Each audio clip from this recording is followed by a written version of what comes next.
Breaking news आली आहे। Shock लागून एका कामगाराचा मृत्यू तर एक कामगार गंभीर जखमी असल्याची माहिती समोर आली आहे। बोईसरच्या ओसवालमधील सत्यम इमारतीच्या रंगरंगोटीचं काम करताना ही दुर्घटना घडली असून या दुर्घटनेत एका कामगाराचा शॉक लागून जागीच मृत्यू झाला आहे तर दुसरा गंभीर जखमी झाला आहे।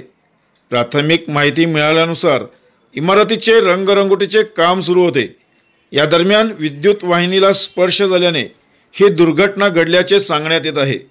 बोईसरच्या साईलीला हॉस्पिटल जवळील ही घटना असून या दुर्घटनेमध्ये संदीप गवारी या कामगाराचा जागीच मृत्यू झाला असून उत्तम सातवी हा कामगार गंभीर जखमी असल्याने त्याला साई लीला हॉस्पिटलमध्ये अतिदक्षता विभागात उपचार करण्याकरिता दाखल केले आहे।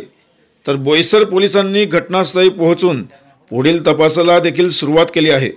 खरं म्हणजे बोईसरमध्ये कारखान्यांसह परिसरात काम करणाऱ्या कामगारांच्या सुरक्षेचा प्रश्न पुन्हा एकदा ऐरणीवर आला असून सुरक्षिततेसाठी योग्य ती काळजी आणि सामग्री न वापरल्याने अशा दुर्घटनांमध्ये दिवसेंदिवस वाढ होत आहे।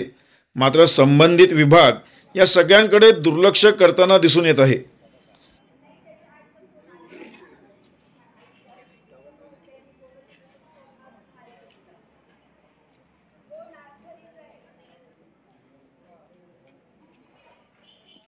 आपला जिल्हा पालघर जिल्ह्यातील घडामोडी पाहण्याकरिता पालघर न्यूज नेटवर्क हे चॅनल जरूर पहा।